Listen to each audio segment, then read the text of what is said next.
Alright everybody, game on, Cloud9 versus Cognitive with immediate bans. Like right off the bat, Li Ming is being banned out by Cognitive. They're just saying like, oh, alright, listen up boys, not gonna happen. Cloud9, they are about to ban out Zool.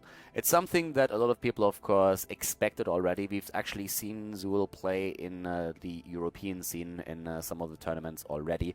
Weekly tournaments on the other hand, so nothing like too big yet. Teams are currently experimenting with him a little bit, and of course it's quite likely that Blizzard is going to tweak his numbers slightly. I mean, usually when a new hero comes out, you can expect that Blizzard is going to take a close look at the data that they're gathering and then just making a few adjustments, and we can expect that here now as well.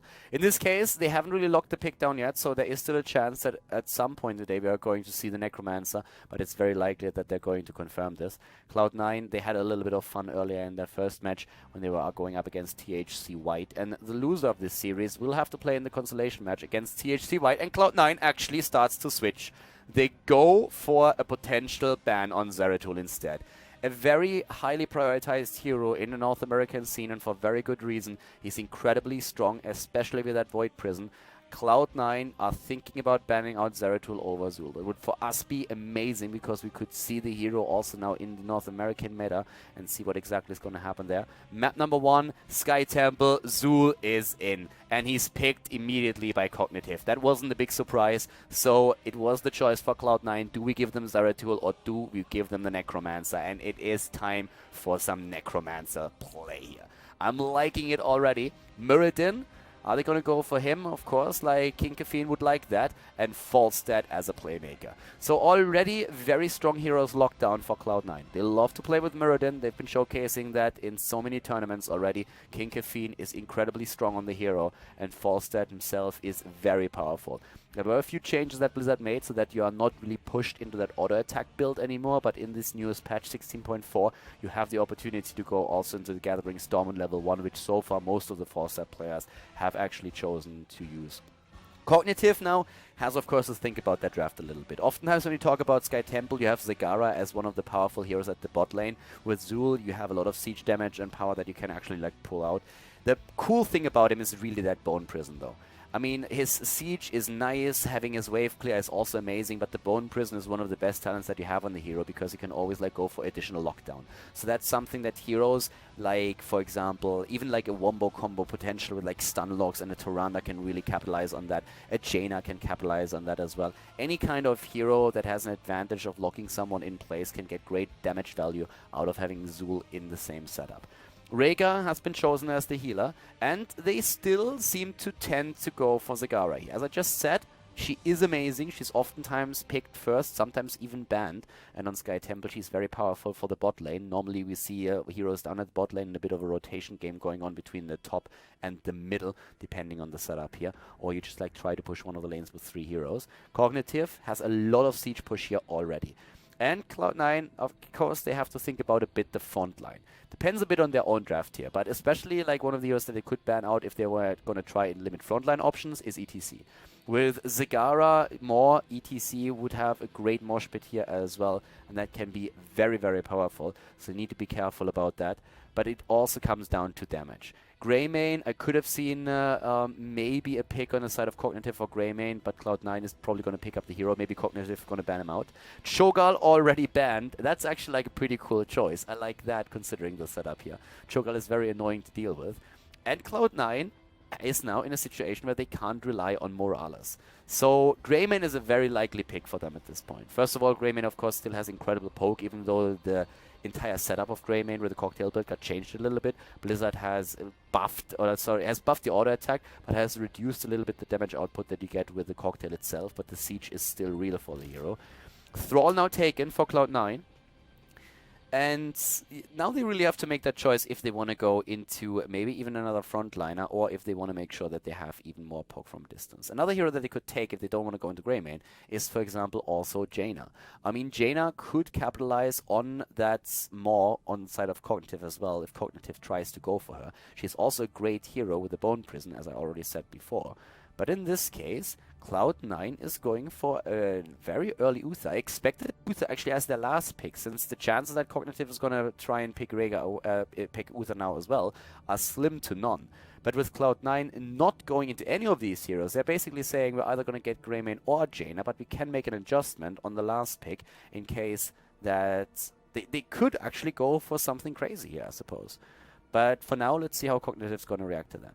Lunara would be a solid pick for them as well, even though I have to admit that with the Bone Prism, I'm a huge fan of Jaina in this setup. But Lunara, we've seen her with very nice damage as well. Keep that frontliner though in mind. And if they want to play a solo tank at the front, then maybe it's going to be that Johanna again. That's something that we could definitely see here.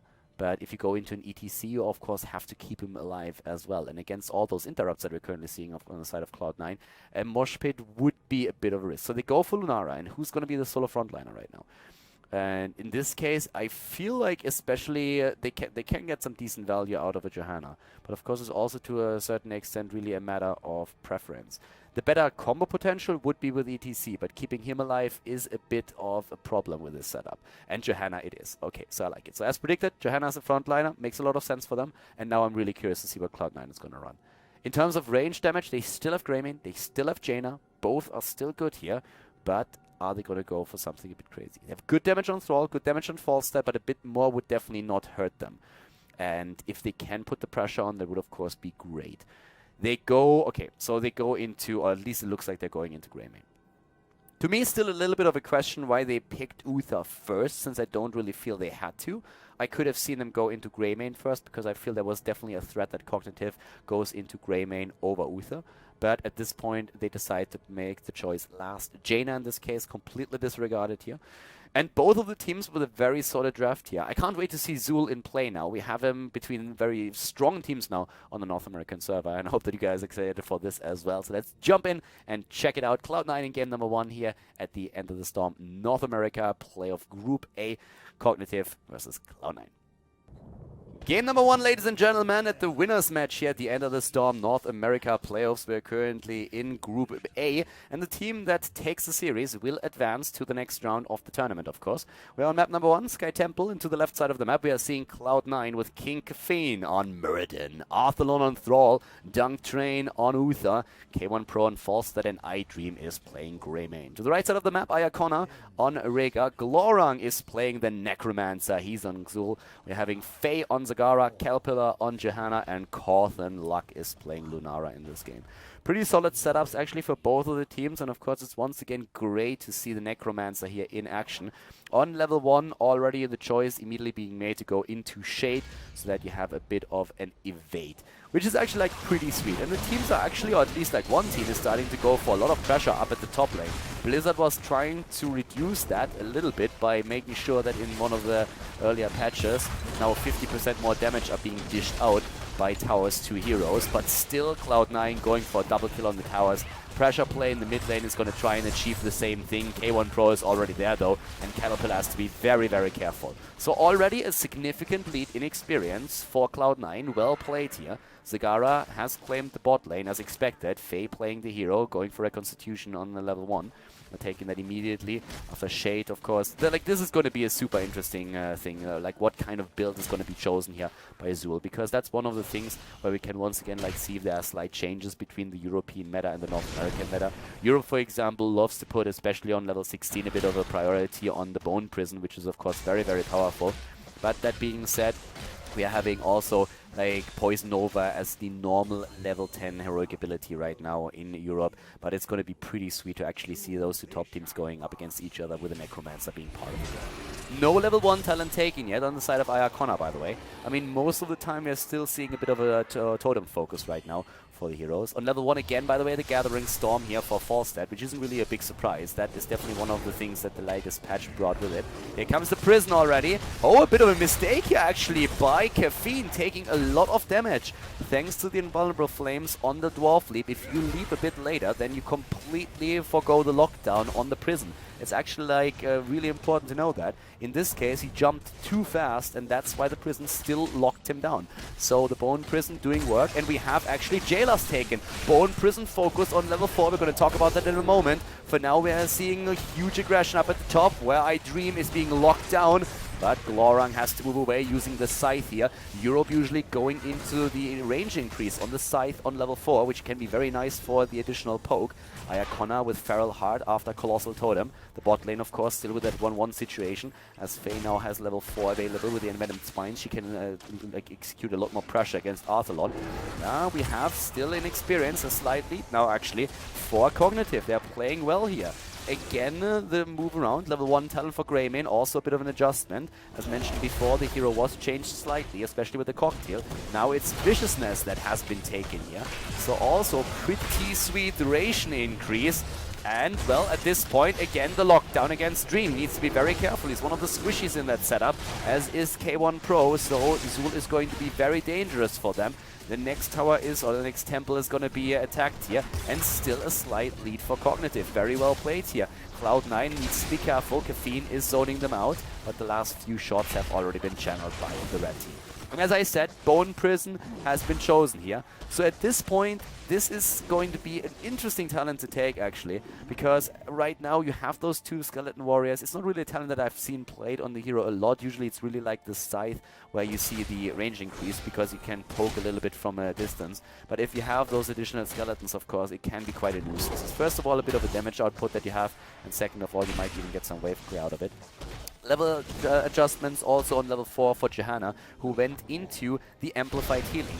Most of the time, if you really feel that you need the extra sustain on Johanna, it's going to be the Laws of Hope that are being chosen here. But with Ayakona running Rhaegar, which is of course great area heal thanks to the chain heal, it's instead Amplified Healing right now. And that can be a lot of value when you are fighting in those team fights, because even if you are not the main target for the chain heal, you're going to get quite a bit out of that. So that's a pretty cool talent to take here.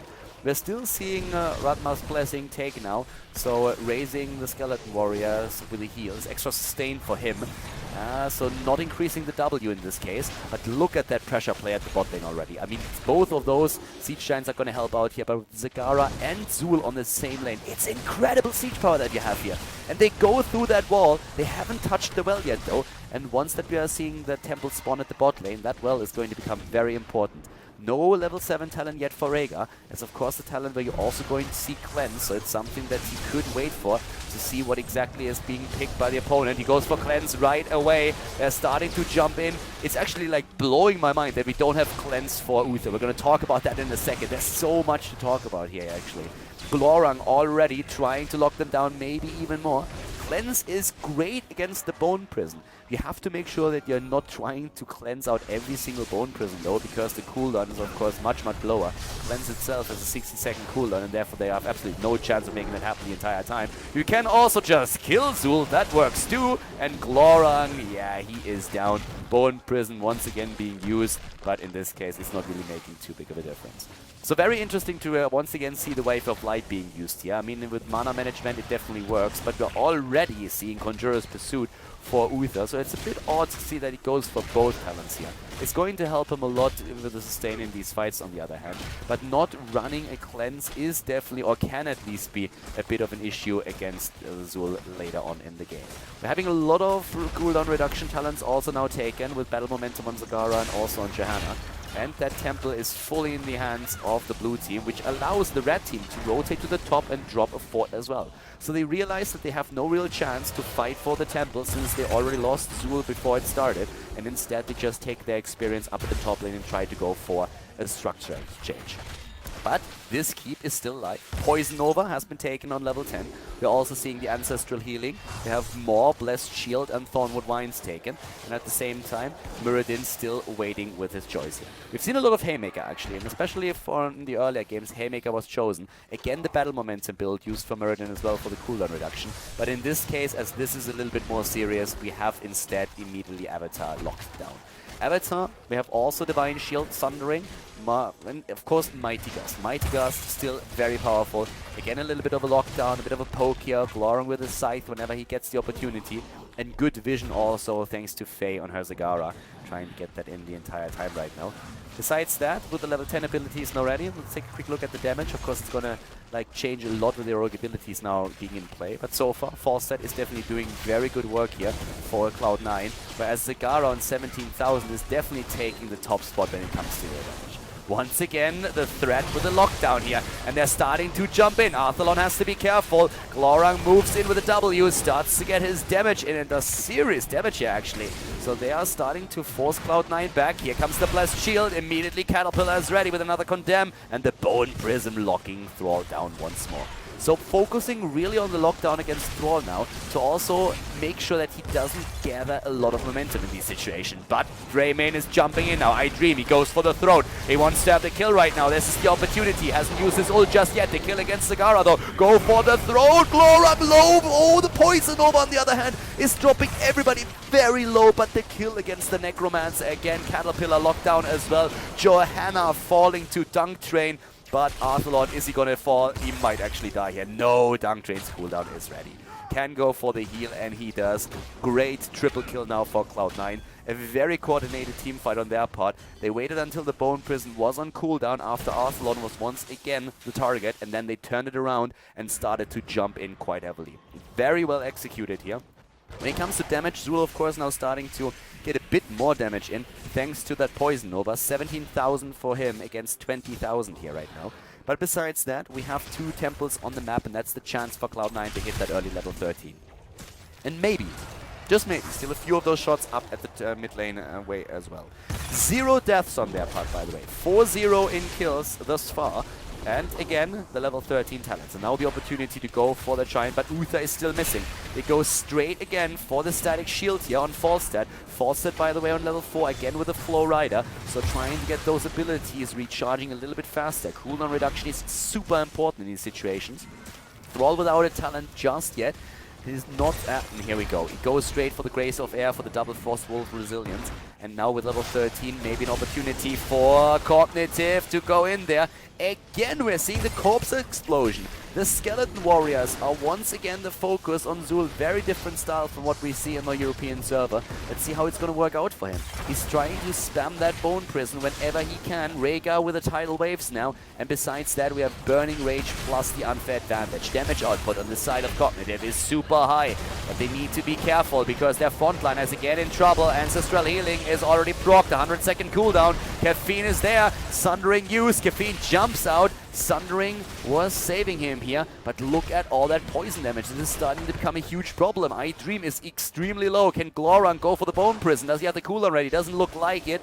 Nope, but they got a lot of those shots off. Still the level lead on the side of Cloud9. Cloud9 playing this very well here. 0 kills against them, but the problem really is that we are still seeing a very nice pressure play on the side of Cognitive. They might not be able to get the hero kills in, but they're starting to close in on structures killed once again. And if they get an opportunity at some point, they might even just jump for boss and try to turn things around that way. Camzon, of course, are still available on the map, and that's what they go for. Siege damage, I just want to highlight that once again. We're currently having, in terms of siege damage, 62,000 for Zul, and we're seeing 61,000 for Greymane. Yes, that cocktail build got nerfed a little bit with the AoE and the damage, but still, 62,000 is solid. Falstad has 60k as is, by the way. And Zagara looking rather weak on the siege push this time, but taking still the top spot for the hero damage. 28,000 at this point for Faye, and they are starting to move in at the bot lane once again. Heroic abilities are nearly all up. Sundering another 5 seconds. Avatar is on 8, 19, 18 seconds at this point. On the other hand, when we're talking Ancestral Healing. And that's, of course, a heroic that you definitely need. I mean, if you don't have your massive burst heal, then especially Johanna at the front line is going to have a very tough game. Keep in mind that Johanna actually decided to go into Burning Rage, which, if you ask me, is a bit of an odd pick in this situation. Burning Rage overall, a great choice, of course, but she is a solo tank in this setup and could have gone for a few sustain talents to just keep, make Rhaegar's life maybe a little bit easier here. Instead, it's the damage, and with the Condemn, of course, Burning Rage is still pretty fantastic, but if you have a single tank for your front line, then you need to, of course, be careful. They're trying to sneak boss right now, and I'm not sure if that's going to work. Level 16 just around the corner. There's a Falstad in the game. There is a Falstad. Is he going to fly in? K1 Pro with a fly, but the gust is going to be too late. Oh no, it's not going to be too late, because here comes the Divine Shield. Nice Iron Skin used by Caterpillar. That was great, actually. The 16 talent is ready, though. More already used. They're trying to go for the fight. We have still Ancestral out. Ancestral used. Glorang is alive, but still Caterpillar could fall, and it's a double kill, a triple kill. It could be a quad kill. Boss is stolen as well, and Faye is now hunted down. Goodbye, Zagara. Great coordination here by Cloud9. I was loving it. K1 Pro, he was too late actually, but the only thing that saved them was Caffeine jumping on point and Dung Train immediately going straight for the Divine Shield to keep him alive long enough so that Falstad could fly in and use the Gust. Caterpillar reacted on Johanna with an immediate move, made sure that his Iron Skin was popped so that he was still on the point and not affected by the Gust, but the fight was turned around against them, especially since level 16 just hit in time for Cloud9 to make this work. Very greedy approach by Cognitive, attempting of course to just sneak that boss in, but they were punished hard for it and they are falling extremely far behind because of it right now. There's another temple now on the map as well, and it's not only the boss pressuring the bot lane, them losing 3-4 heroes and therefore experience, but they still have only 1 kill. Zul by now again with a Skeleton Mastery, so he's really going for a maximum Skeleton build here at this point, Skeleton Warrior build at this point. So this is going to be a pretty interesting style now, because at this point we have 6 potential skeletons for him and a lot of like extra damage here of course.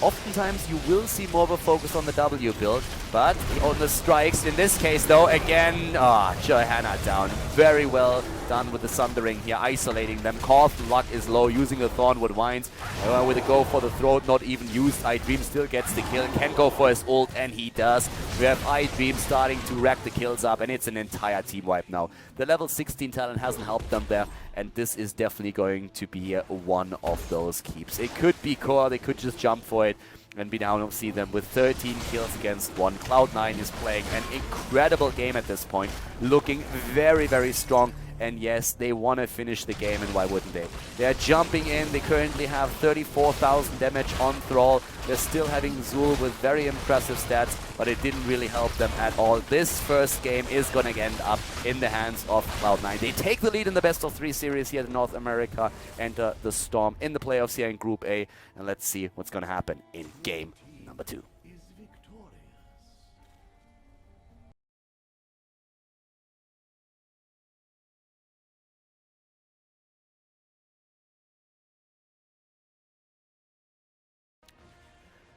Talking drafts, we are going into draft for game number 2, Cloud9 versus Cognitive. We saw Zul in the last game. This time, on the other hand, it's up to Cognitive if we're going to see the Necromancer. Cloud9 bans out Zeratul. Battlefield of Eternity is going to be the second map, and Cloud9 is currently in the lead. And yes, indeed, it seems like Li Ming is going to be banned out. Cognitive had a very interesting build for Zul in the last game, actually like a huge focus on the skeletons, whereas in most of the games that we've seen so far, it's more the deadly strikes that were prioritized by the teams on level 7 and level 13, and then a bit of a burst attempt on especially the Bone Prison. That also explains a bit the draft that we've been wondering around about in the last game, because Cognitive did not draft Jaina in their setup, because they had a very different approach to the hero. Cloud9, on the other hand, they can now showcase if they are going to play the same style with Zul or if they're actually going for a bit of an adjustment here. They pick him first after Cognitive gets rid of Li Ming as their first hero here. So for Battlefield of Eternity, I mean, of course, a lot of the fights are going to happen in the middle of the map. That's one of the reasons why we oftentimes see Stitches picked, especially in the European scene. Cognitive has first of all a chance to go into that Rhaegar if they really want him, but Falstad and Muradin are locked down early. Very like characteristic for the North American drafts that we've seen so far, especially Muradin, a huge priority here, and Falstad of course is an amazing hero all around, especially in this case now that we're having the change that Blizzard just introduced.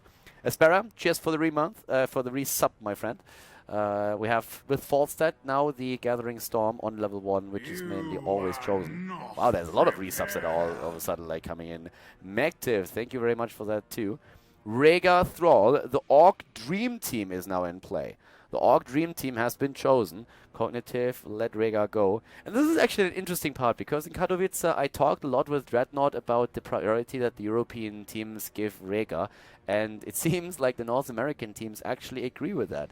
So Dreadnought at this point wasn't really too sure if Rhaegar really deserved so much attention.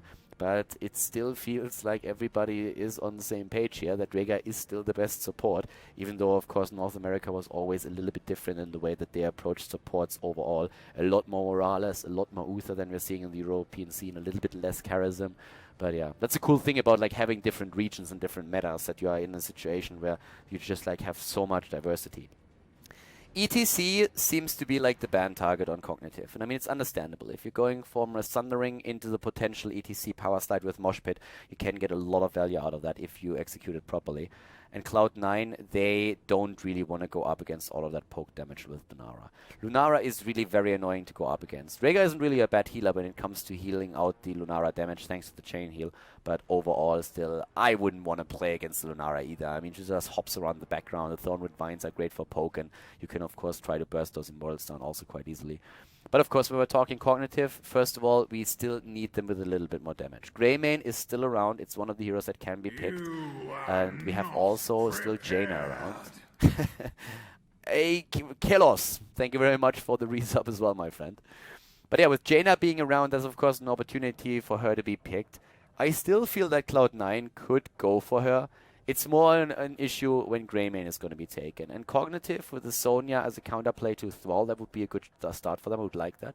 If you then also add Jaina, by the way, you have insane burst.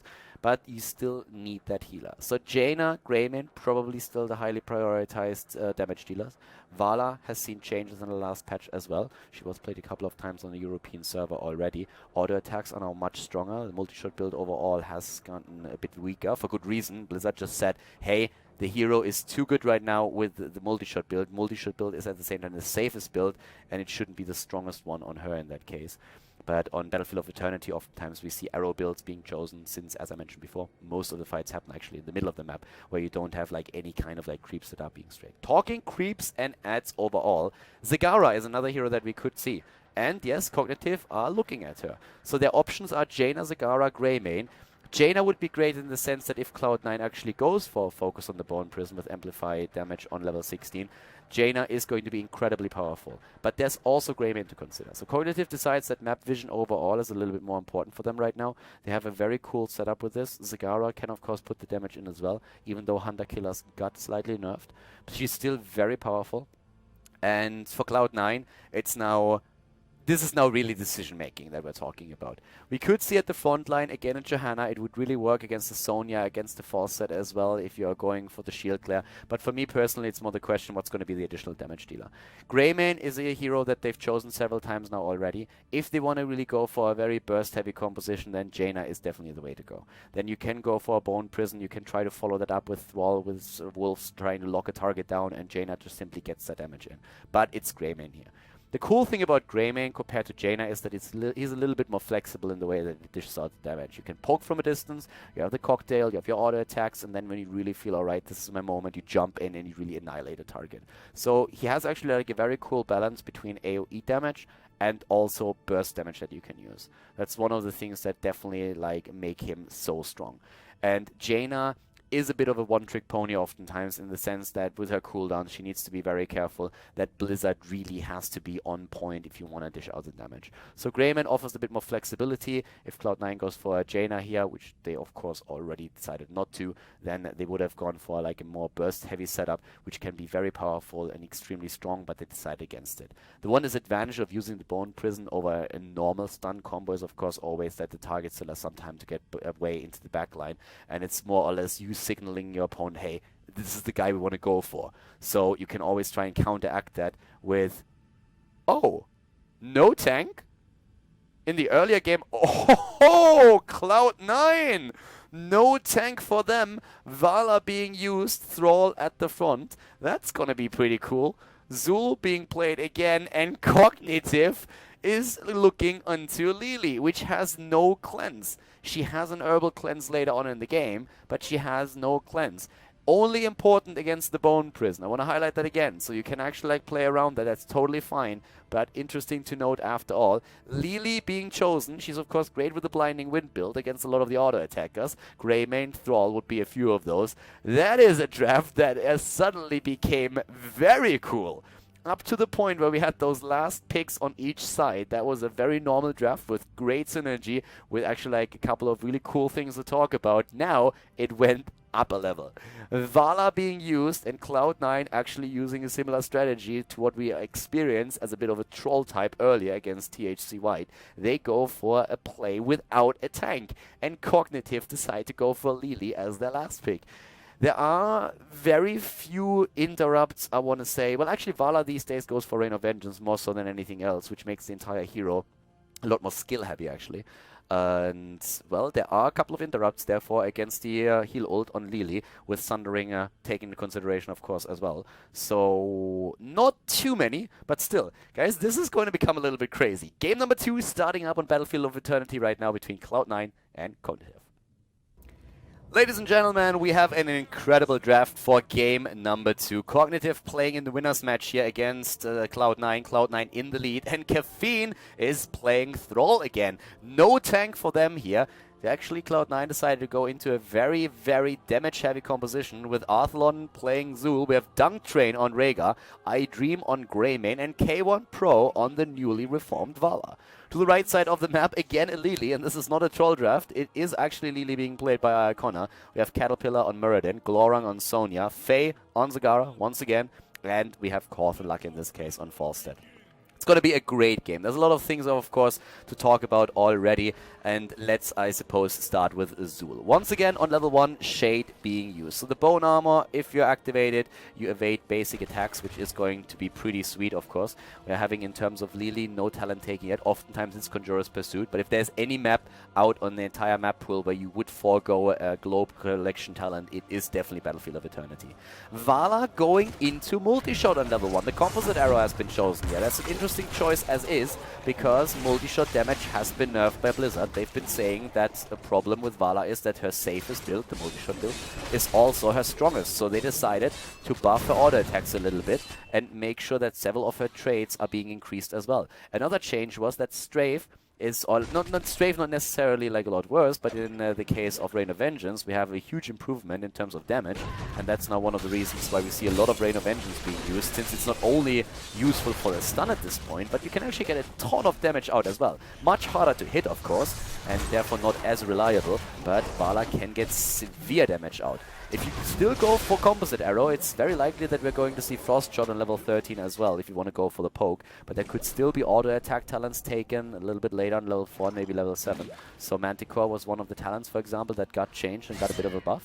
We're having for Lili, as expected, no Conjurer's Pursuit here. It is the Timeless Creature instead. So going to be a bit of a Serpent build. I Dream jumping in, trying to go for the damage against Corth Luck, but here comes Glorang. Bone Prison is going to lock him down. Well played, really well coordinated. That double kill against Sonya and against Muradin. Now, the one big part for Cloud9 is, of course, that without a tank in the later stages of the game, this is going to become a little bit more tricky. Early on, they have so much damage that they can burst down basically any target, and we've already seen that. And especially in a map like Battlefield of Eternity, when you're trying to go for the Immortal Burst, that's something where this comes really into play, and we're seeing exactly that. So I'm very curious to see how exactly that's going to plan out right now. The most, for me personally, the most interesting part at this point is really what's going to be the level 4 talent on the side of Vala. Because I can totally see why you would, even with an auto attack focus, go for Composite Arrows and Frost Shot. It gives you so much control over team fights, and can also, of course, help to hunt heroes down or just like secure an escape, that the utility that you get is great. And they have so much damage that utility is definitely what they need in this setup. Arthlon already with the damage. Are we going to see him with an adjustment yet? No, it's Arsenal. It's actually Arsenal. They still go for a complete multi-shot build. We don't have Manticore, which we could have seen in this case right now, since it got buffed quite a bit. So a hybrid build would have been a possibility, but we have a full multi-shot build now on their side.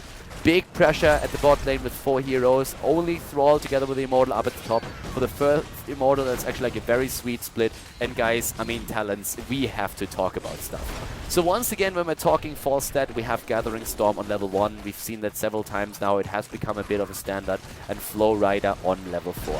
It's a great, great start here, actually. And it's cool to see that Falstad players are moving away from that auto attack build that so far has been very dominant. But look at that talent here on level 4 for Sonya. Going for Hurricane. So removing all of the snares. And let's just think about what that could be. We have Thrall with its setups. Thrall, by the way, in trouble up at the top lane. Caffeine! Oh, no way! Caffeine is able to escape just barely. No kill against him. But yeah, Thrall has, of course, a bit of lockdown. We're having that lockdown potential also with the Totem and more so with the Bone Prison on Zul. And that's going to be a big part. By the way, again, Jailers has been taken here. So once more, I want to just highlight that difference between the North American and the European style of playing the hero. At least from the few games that we've seen so far. It's of course a little bit too early to really call it like a standard on the region. But so far the games that we've seen in Europe where teams have been experimenting with Zul have focused on level 4, the increased range on the side, so that you can get a bit more poke in.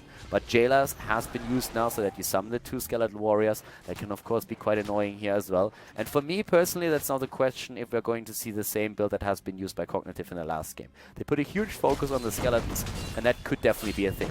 Level 7 is going to tell us a little bit more about that. We have so far pretty much standard talents on most of the heroes. Cocktail build again, but on level 1, Wolfheart now taken. So the cooldown reduction, Cawthon Lock very low here, is able to get away, doesn't seem to have the well up, and already an adjustment on Zul, and I'm loving it. This is actually what we've seen in Europe as well. A focus on the cursed strikes, so now it heals you as well, the Harvest Vitality. Also Blood and Thunder for cooldown reduction on Rhaegar, since they don't really need a cleanse at this point. So cooldown reduction for Rhaegar, especially with Tidal Waves, is going to give them a huge amount of healing spam in the later stages. But at this point, we're having, again, a focus on the Immortals. Cawthon Lock, very aggressive against Dunkray. Needs to be careful as Dream is there. Level 7 now for both the teams. Lily not going for the level 7 talent just yet. After the Timeless Creature on level 1, we've seen her with the Mending Serpent here. More heals for her, and even the good stuff now. Trying to get those healing numbers up as much as she can. And of course, at this point, Ayakona is doing what he can to press that Q button to hold it down the entire time. Best way to play Lily is still to buy yourself a small weight and put it on your Q button. That's still the most effective way to use the hero, in my opinion. Jokes aside, Dunk Train is also a huge target priority right now. If they can annihilate the healer at the beginning of the fight, that would be great for them. Searing Arrows again, Caterpillar is there, they're trying to go for Thrall. Keep in mind that Cloud9 does not have a tank. I Dream! Oh, he wants to go for Cawthon Lock, Caterpillar jumping out. They are all so low. And here comes the lockdown with a Bone Prison, but Glorang, he uses the Hurricane. To be honest with you, I am loving the choice of Glorang to go into Hurricane. Normally you would of course go for the focused attack, so he's losing out on a bit of damage, but he would have died here. And he would have died in one of the earlier instances as well. Going for Hurricane on level 4 allows you to get away out of these situations. It kind of forces you, of course, a bit to keep Whirlwind back if you're expecting it. You have to kind of time it. If you see, for example, Zul spam out the Bone Prison then against somebody else, then you can use it, and the cooldown is going to be ready in time again. But still, this is like a pretty cool adjustment. I like that he was able to think on the fly about this. Here comes, on the other hand, the lockdown against Arthalon, and yeah, goodbye, buddy. He's not going to make it here. I was trying to go for a kill at least against Falset, but that's not going to happen. Keep in mind, though, that he was very much alone at the bot lane because everybody else is trying to push with the Immortal up to the top. And that's definitely going to do a lot of work, as you can already tell. I mean, once again, we're seeing Cloud9 getting closer and closer to level 10, which is going to help them immensely to secure that lead that they already established here in the game. So they're going to try and do that once again. They are really putting the pain on, and here come the level 10s. Poison Nova most likely going to be the choice again. Yes, there it is. Strafe being used. No Rain of Vengeance. Old school Vala style. No adjustments. They just ignore the patch completely. We have also go for the throw take, and then Bloodlust. They go for Bloodlust. Bloodlust, baby. We've been waiting for that ever since they increased the cooldown on Ancestral Healing. Bloodlust is chosen, and they already have such an aggressive composition, which makes it actually a little bit sad that Vala did not go into the auto attack build. That would have made her even more dangerous during those Bloodlust times. Bloodlust, of course, against Maw is always a question. Can the Maw hit? Because if it... Oh my god! Oh, the damage! Lily is down, and she's not the only one. They use Bloodlust, they jump in, and they obliterate everything. The downside of Bloodlust, let's talk about that for a moment. The thing about Bloodlust is that a good team should always try to disengage. Well, we didn't have the chance to go for more. I got a little bit overexcited for a moment because we don't have level 10 yet. Once more is in play, then it's a bit of a different matter though. More and Gust against Bloodlust are great tools. And that's actually one of the things that make me question that choice a bit. Bloodlust can be amazing. If you gain momentum during the fights and you are able to jump in, then you can obliterate an entire team. I mean, Bloodlust is amazing. 40% attack speed and the movement speed as well for 10 seconds. That's absolutely crazy. And of course, the cooldown got heavily reduced by Blizzard in the recent past. And now that Ancestral Healing has a 100-second cooldown, it's definitely one of the things that he can do. What they are trying to do is really overwhelm the opponent. The big problem with that is that one Mighty Gust can ruin your day. Like, you use Bloodlust, and then Falstad just simply gusts your way, or Faye uses more, and that Bloodlust is not going to do anything for you. Disengage. That's the big keyword when we're talking Bloodlust. That's something that you have to use. So at this point, first of all, Falstad has to be very careful with his Gust so that he doesn't go into cooldown, and we have to see perfect Bloodlust in these situations. Bloodlust could also theoretically be used to burst an Immortal down if you really need to go for it. Lily hasn't taken her ult yet, by the way, so she didn't go into an ult at this point. Here comes again. Bloodlust is ready. All of the rogue abilities are ready. Everything's there. Falstad, he needs to really pay attention to his positioning right now. If they Bloodlust, he needs to be ready, and so is Faye. I mean, that Maw needs to be absolutely on point. Falstad is already up at the top. Here comes again Cloud9, level 12 versus level 11, and, well... who's going to take it there? Level 13 would be great for them. That's why we have Zul at the bot lane right now. Arthlon is getting a little bit more siege damage in and making sure that he also gets experience for his team. They want the next level, but that's a chance to jump in. K1 Pro is low, Sundering used. Falstad is about to fall and he's down. That's the level 13 talent now as well. They have to disengage. Bala is low and so is Greymane, but it's still a 5 versus 4 situation. And not quite sure if they can really make that happen. Caterpillar moving in, Reverberation build against the Stylus, of course, great as well. Here comes the Bloodlust, they go in. No more being used yet, more still on cooldown. Here comes also the Poison Nova, more against one. They disengage, but Glorung is already dead. Falstad dying here is definitely a massive, massive problem. Bloodlust in this case, not really giving them too much, but again, iDream jumping in, going deep. We had a focus on Curse Strikes on 7, but none of that on level 13. Instead, the Corpse Explosion. So Corpse Explosion has been used here, Unfettered Assault, and of course, with Bloodlust, with also all that momentum that they're trying to build up here, we have Frostjaw taken, which combos so well with the Composite Arrow on level 1. So that's going to be another incredible talent here with nice synergy. Lily with the heals. And right now, Cloud9 is rocking this. I mean, they're 2 levels ahead, more or less. We're seeing them with the extra talent over here is already set up. Falstad, that's Corvin, like, needs to be in these fights. He can't go deep and try to go for a kill. If he dies, it's all over. Then it's lights out. Arthlon, by the way, is still there. I don't think that they know where he is. Because if they did, they would have jumped on him already. But they're waiting for Caffeine to move in here. There's Arthlon, there's Caffeine. That trap has been sprung already. No chance for that happening. Arthlon getting about to be blown apart. But here comes the damage. And down goes Falstad. Nice heal from Ayakona, but I don't really think it's going to work out for them. Or is it? Caterpillar jumps away, and with Mirrodin, maybe with a Stormbolt, yes, against Thrall, here they should be able to get away. Or are they? Glorung, Bone Prison, and goodbye. Bone Prison locks him down. Even with a Whirlwind, he wasn't really able to get away from this one. So at this point, when we're looking at the damage overall, 29,000 on Bala, 26,000 on Thrall, Greymane on 27k.